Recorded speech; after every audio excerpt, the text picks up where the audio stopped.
Welcome, everyone. Welcome to today's event, Taking Off with the Coordinate Plane, Graphing on Edulastic. We are super excited to have you here with us today.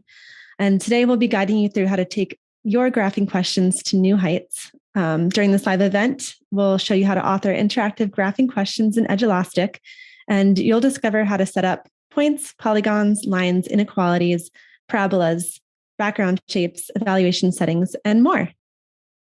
To note is if you have a premium account, you have access to all the different graphing features. Just make sure that your power user button is turned on. That would be found in your profile page. If you have a free account, you can also give graphing questions. There might be some little details that you can't adjust, like I think in certain cases, the tick mark on the number line, things like that. But everyone can create graphing questions, and Edulastic can create as many as you want. And they're great because they're interactive with your students.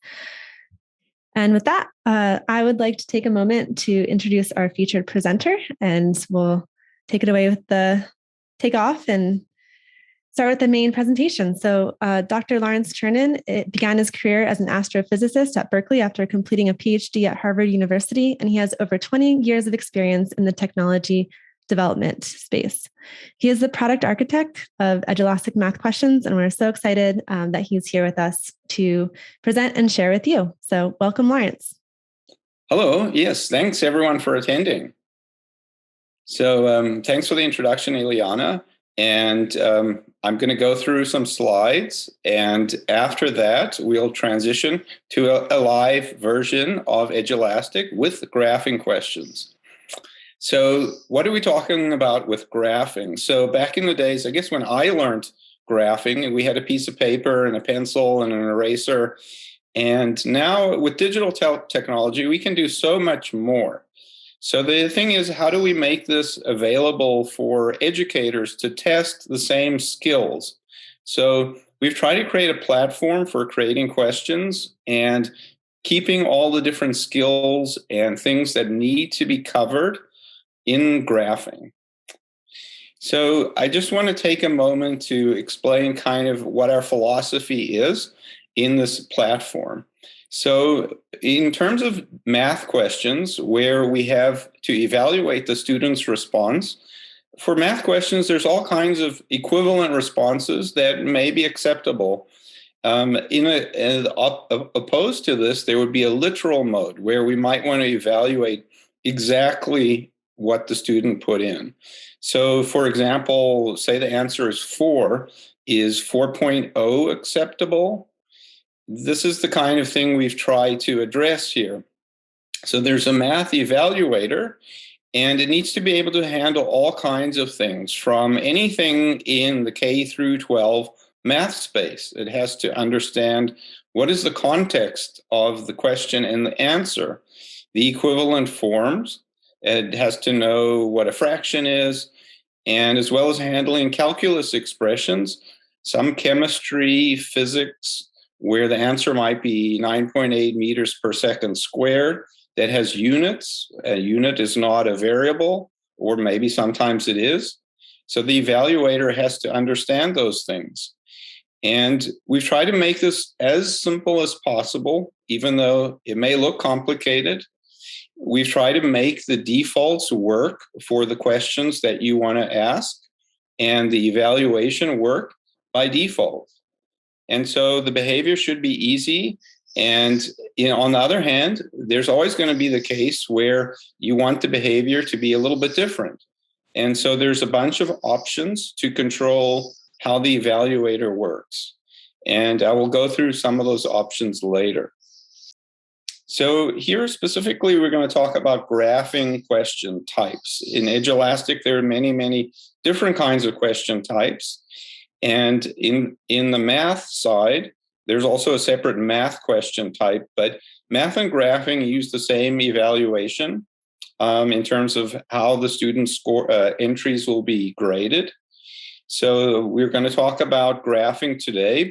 So when you're authoring a new question, on the left side, you'll click on the graphing, and that will take you into a graphing where it shows 6 different types of graphing on the right side.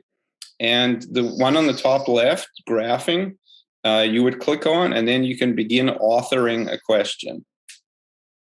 So this is what it'll look like when you are authoring a question.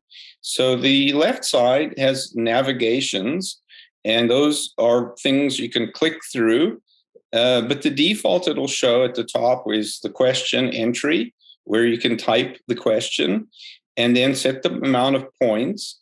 And underneath that, we have an object selector where you can pick the types of graphing objects that the students will have available. So right now it shows that the point object and the line object are available for composing this question. And so the student will have these objects when they're answering, and you would have these options when you're composing the question. Down the left-hand side, we see other things, which I may touch on later. There's annotations, which you can add labels onto the graph. You can change the background, you can add background shapes. That could be images, and you can have change the way students interact, the scoring, various display controls, the grid. When students enter points, they will snap to this grid. You can control that, and graph controls, labels, all kinds of other options. For most of the questions, you won't need to configure any of those. Just the question entry box at the top, and you will set the graphing objects. To change the objects, as we had before, we had the point and the line. There's a little plus symbol after those two. And when you click on that, a window will pop open on the right side that will show more objects. So we can see on the top row, these are the basic objects. So there's also the polygon, and I'm going to show an example of using polygons. They're arrays and vectors.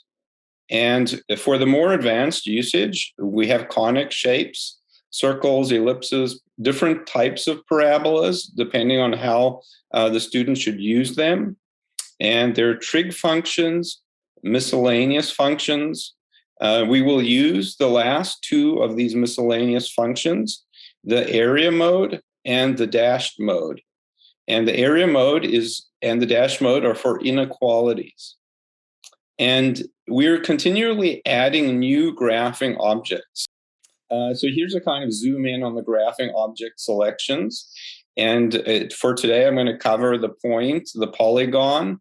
We'll look at an example with a vector, a line, and we'll use the area and dashed modes. So I wanted to touch about linear inequalities as an example. And I have a few slides on linear inequalities. And we're also going to show examples of this in the live test that I'm going to share later. And we're going to interact with this. So there's three elements to making a linear inequality. There's the line object, there's the area mode, and then there's the dashed.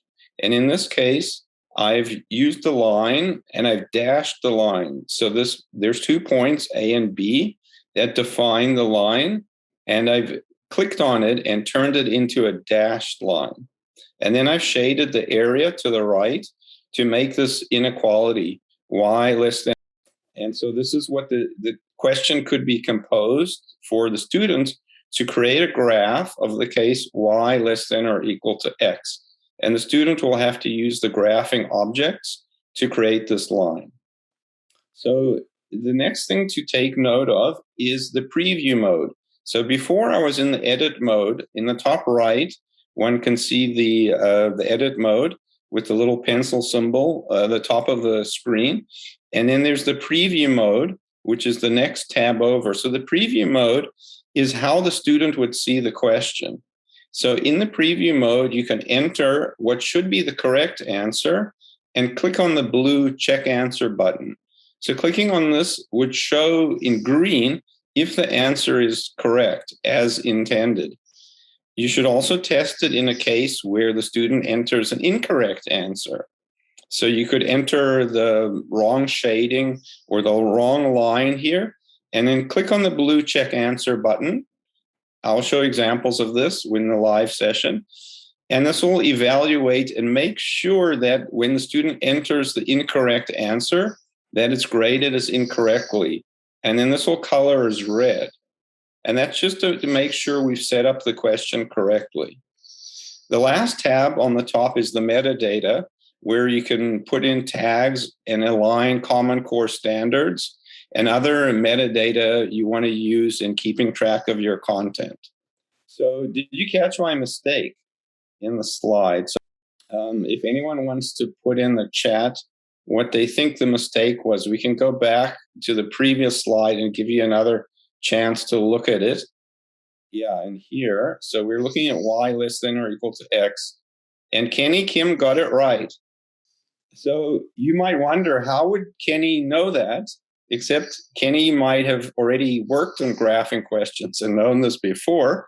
So we have the Help Center, and I'll also show you the Help Center. The link was posted. In the Help Center, you can click on that and search through articles, and it will explain how to make graphing questions and what these different things are in more detail.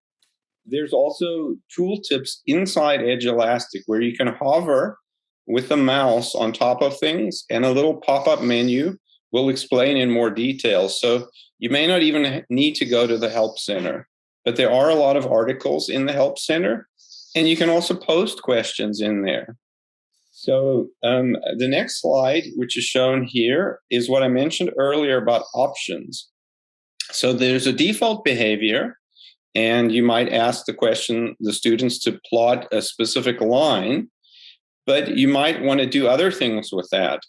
And there's a lot of options here. You can ask the students, for example, to plot a line that's parallel to y equal to x, for example. And then your expected answer would just be one version of this. There's an infinite number of answers. And the math evaluator would be able to evaluate the student's response. If it's parallel, it would get it graded correctly.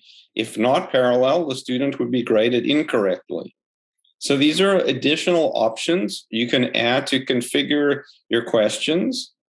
And there's a little gray eye above the top right of these options. And if you hover over that, it will give more information about what these options mean. It's also covered in the Help Center. And I will just point out briefly, as we move towards the bottom of this page, there's some fancy, more advanced options, which I'm not going to cover here. There's a tolerance, because as I mentioned before, the points will snap to the grid, but you may want to change that. There's also this more fancy points on an equation option. So I want to briefly touch on the fact that we have a bunch of calculators if you want to make these available for your students.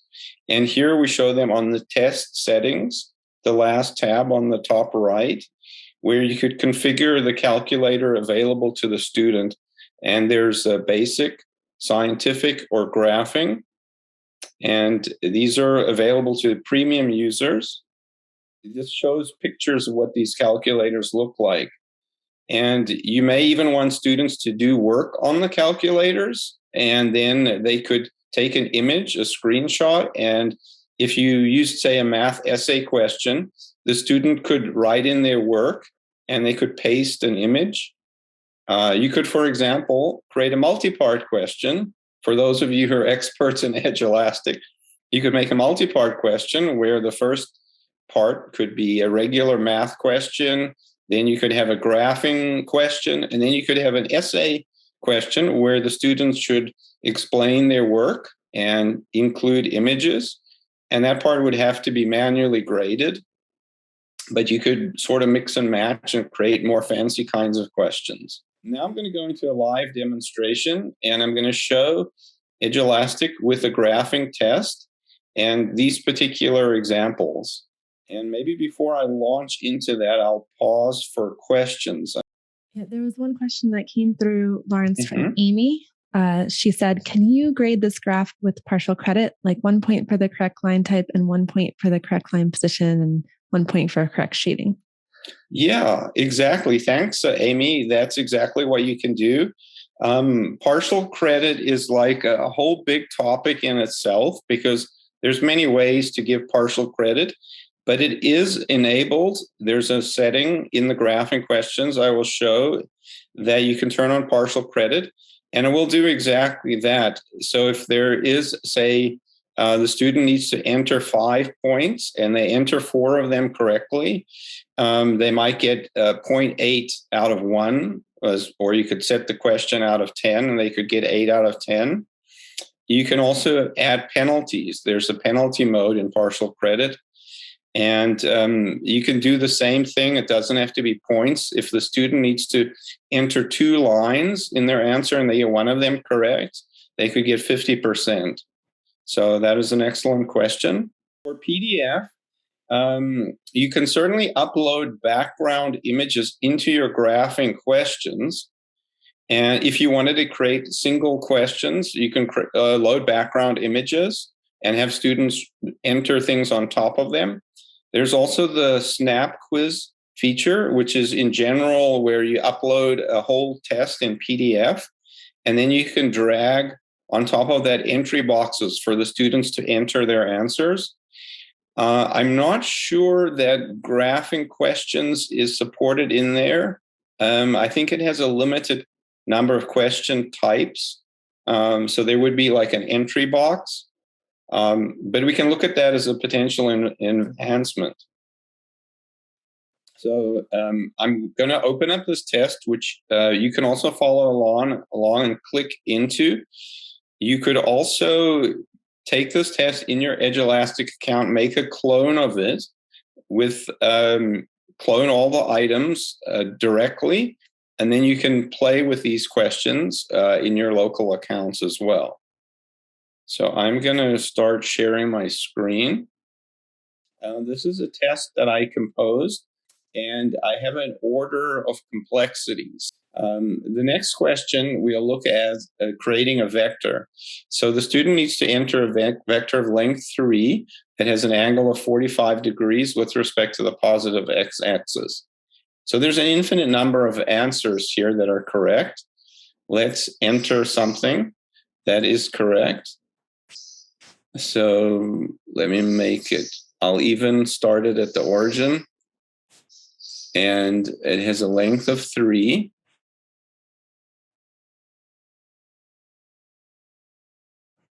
I'm going to first go just to show the drawing tools here. There's actually a mistake in this question. That's why I wanted to do this slowly. So there's a show answer, the blue button here, and this shows the expected answer. So this is what I had marked in edit mode as the answer. When I click on edit mode with the pencil, I'm going to see the vector here, and I'm actually going to pause. I'm going to go into preview mode and just preview this. There's the vector, and I'll drag it somewhere else and check answer, and it shows us correct. I'm going to pause because there's a mistake in this question, and Kenny answered once already. See if someone else has the answer to what the mistake is here.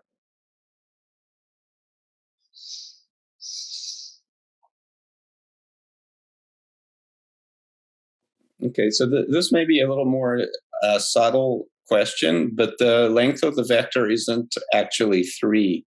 It's the 3 root 2, what I've drawn. Yes, Kenny. So that shows how to create questions with vectors. I'm going to go back to my test here. Let's cancel out of that.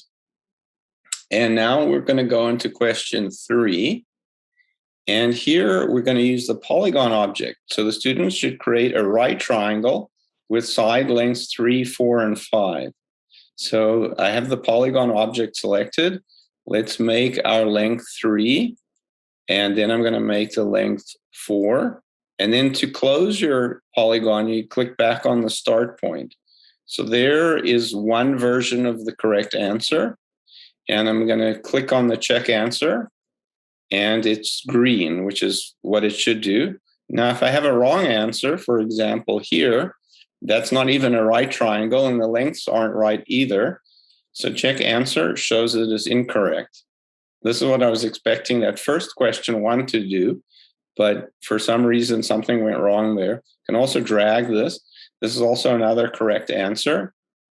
So in editing this question, I'll go again to look at the options. This was actually what I'd entered, completely different, but valid answer. Because in the options, we have other options for polygons. Polygons can actually check the area. Is it a square, congruent, similar? And here I'm also going to mouse over the little eye, the gray eye, and that will explain what these options mean. And in some cases, there may also be an answer, an example with the correct answer. In addition to this, I want to mention at the bottom right of the screen, there's a little help center where actually you can ask our customer success team or customer support if you have any questions about graphing or math, anything in Edulastic. Click on this in the bottom right corner, and we will be there to help you. And in addition, the Help Center is shown here. This will take you to the articles we have. You can open that up and look and search. Or as well, if you need further help, please click in the bottom right. So this is the Polygon mode, question 3. Now I'm going to go on to question 4. We're going to get onto an inequality. And here again is going to be a question for you to see if anything has gone wrong here. So we're going to ask the students to plot the graph of y less than equal to x. I've enabled the objects of line, area to select the part that we want to have shaded, and then the line type, dashed or solid.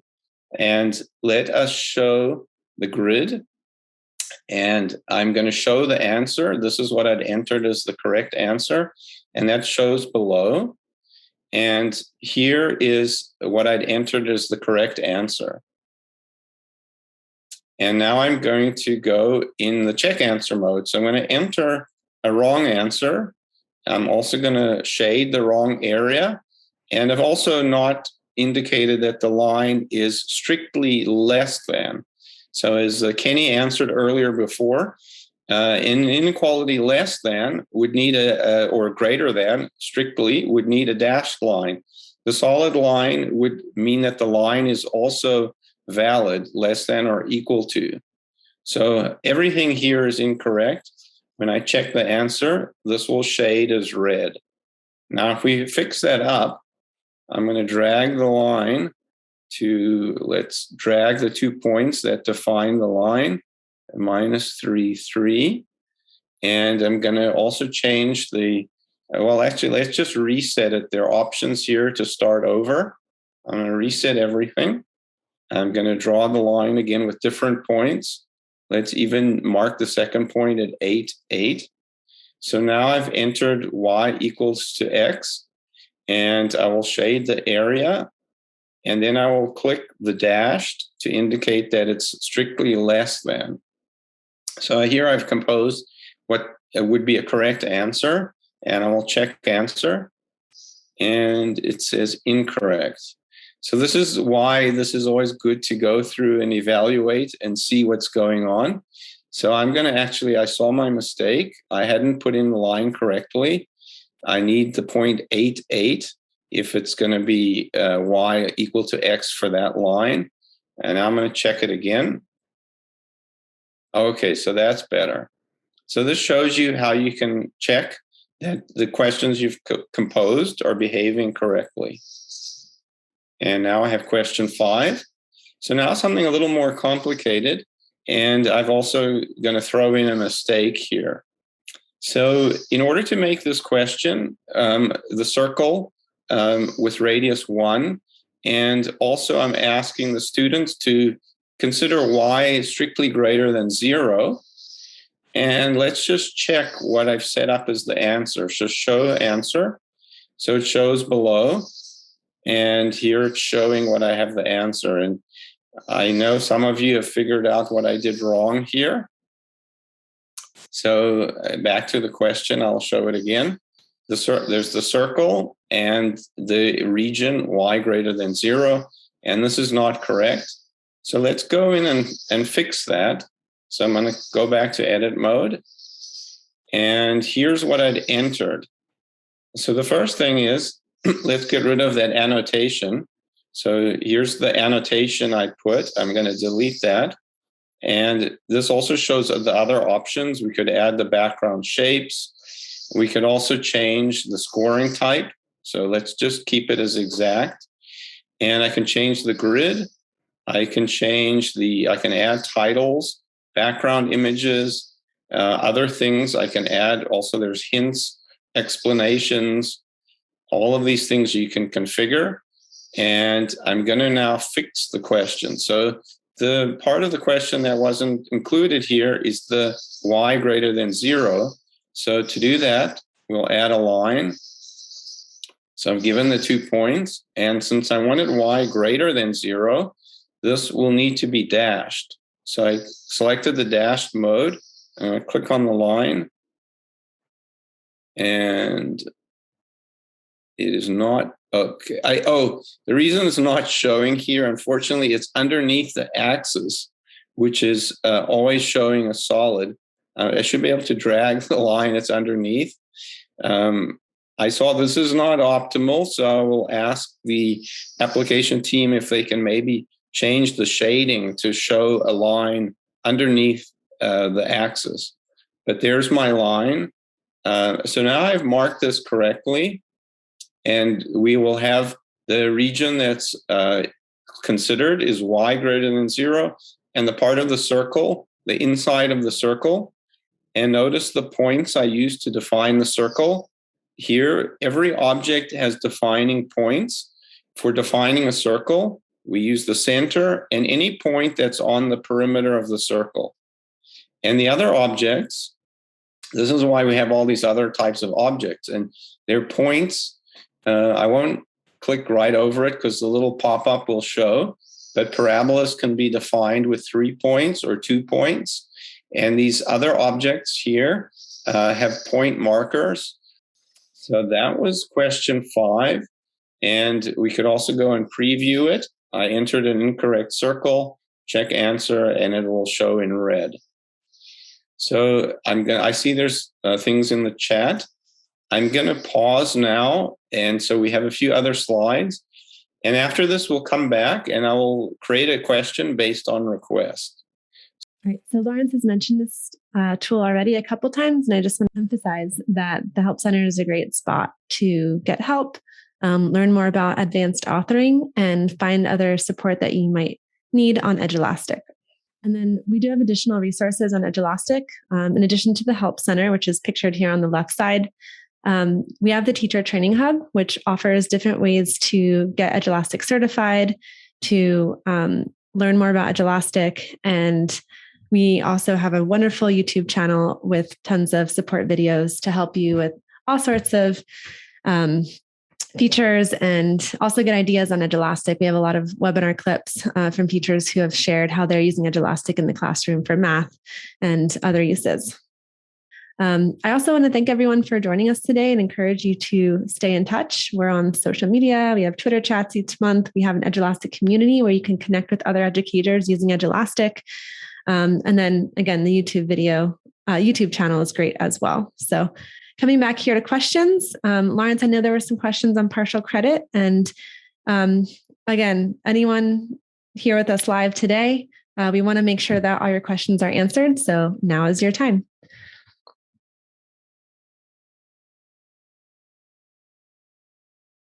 Let me enter a new question completely from scratch.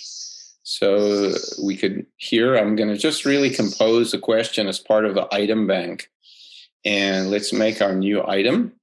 And partial credit is applied in many of the different question types. But if we want to consider what it happens in graphing, let's go ahead and do this. And we will compose a question, say, where the student needs to enter 2 lines to get full credit. So I will enter, say, for example, the y equals x, and we'll do the other version of this. I'll make sure it's all correct. So there's 2 lines. The student needs to enter y equals minus x. And let's set this to partial credit. So that's down in the scoring type. So partial match. So here we have the other scoring modes. There's a penalty mode, and there's also, I believe, there's more modes that we're going to release here. There's a general penalty mode, and that's explained in the Help Center. So if you go to the Help Center, actually, let's just open it up here. And I'm going to pull up graphing. And graphing, there's other things like the parabola, graphing inequalities, graphing question types. Let's see, general graphing. I think this will cover partial credit here as well. Oh yeah, here's the option where the students can enter a shape. Authoring questions. I'm just going to type in partial credit. Partial credit. So there's partial scoring on graphing options. This is exactly what I was looking for. And this explains with some examples, if say the students needed to enter 2 polygons or a line and 2 points.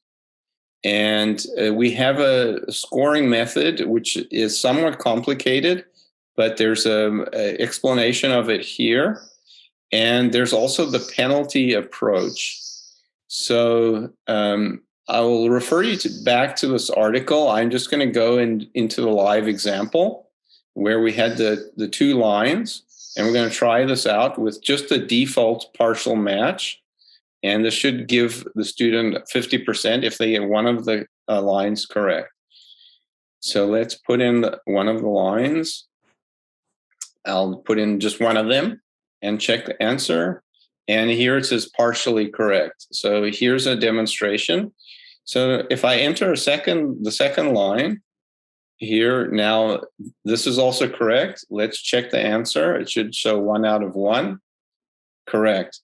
And what if the student entered one of the lines incorrect and the student was guessing? Here we go. Now this is the case where you may want to apply a penalty. And let's see what happens here. And it did here not penalize the student. So I would encourage you to look in the Help Center at the different partial credit modes. There's certainly partial credit based on the type of question. So let's say we had something where we had a circle. I'm going to put in a circle here. Added a circle as an object.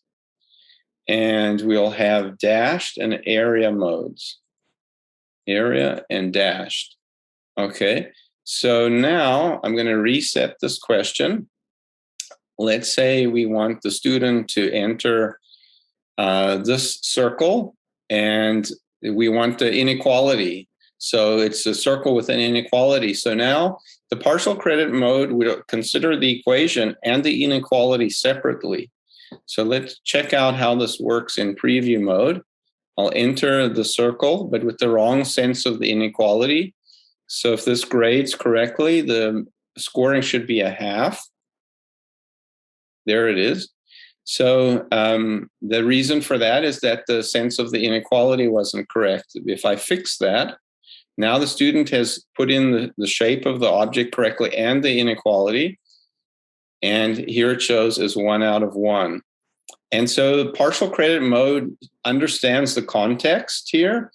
And now you could think, well, what if there's multiple objects? Here's a second circle, a line. Now partial credit becomes a lot more complicated what it means. So we've tried to make things work understand the context and work in certain cases. And in this case, since we're not penalizing the student, they could guess and they will still get 1 out of 1. So you may not want that behavior. So let's apply a penalty. Here's the penalty point, and I'm going to put in a 0.5 penalty, and let's try it again. We'll put in 1 correct circle, and I'm going to also make it dashed. And let's put in another circle that's incorrect and check the answer. In this case, Even though this is all correct, the student lost half a point for this additional incorrect circle. And here's another incorrect circle. Check answer. And now they're down to 0 because of the penalty. And so we're also in the future going to roll out some more explanation. If you hover over here, it'll explain how the partial credit is allocated. But that's coming soon. Thanks, Lawrence. That was a really fantastic presentation, and appreciate you going over all the different aspects of graphing on the coordinate plane and the partial credit and answering everyone's questions today.